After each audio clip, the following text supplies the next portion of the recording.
மன்னிப்பு கேக்கேன். என்ன மன்னிச்சிட்டேன்னு ஒரு வார்த்தை சொல்லுங்கம்மா. அண்ணே என்ன மன்னிச்சிட்டேன்னு ஒரு வார்த்தை சொல்லுண்ணே. இங்க மன்னிச்சிட்டேன்னு மனசார ஒரு வார்த்தை சொன்னாதான் என்னால மன நிம்மதியோடு எங்க மாமியா வீட்டுக்கு போக முடியும். என்னடி சொல்ற? மாமியா வீட்டுக்கு போக போறியா? ஆமாம்மா. இவ்வளவு நாளா உங்களை எல்லாரையும் போட்டு படாத பாடு படுத்திருக்கேன்.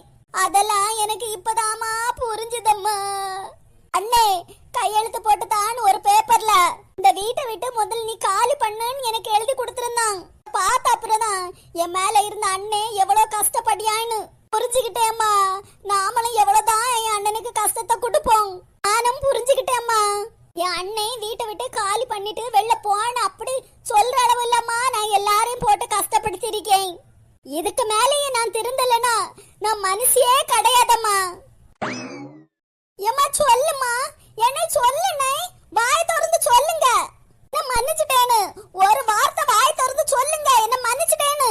நான் பார்த்த தங்கம் என் செல்ல மவளா என்கிட்ட மன்னிப்பு கேட்டுட்டு இருக்கியா?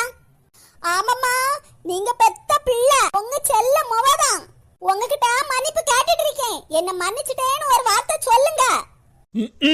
இதுக்கு ஒண்ணா குறைச்சல் இல்ல. இந்த பாட்டி அண்ணன் பாசம் மைனிகார பாசம்னு சொல்லிட்டு எங்களை எல்லாம் ஏமாத்தாத. அம்மா நான் ஏமாத்துற வேலையெல்லாம் கொஞ்ச நேரத்துக்கு முன்னாடியே விட்டுட்டேம்மா. அதான் நான் மனசு திரும்பி வந்திருக்கேன்னு சொல்லிருக்கேன்ல. அம்மா உன் காலடியில தானே விழுந்து கிடைச்சம்மா.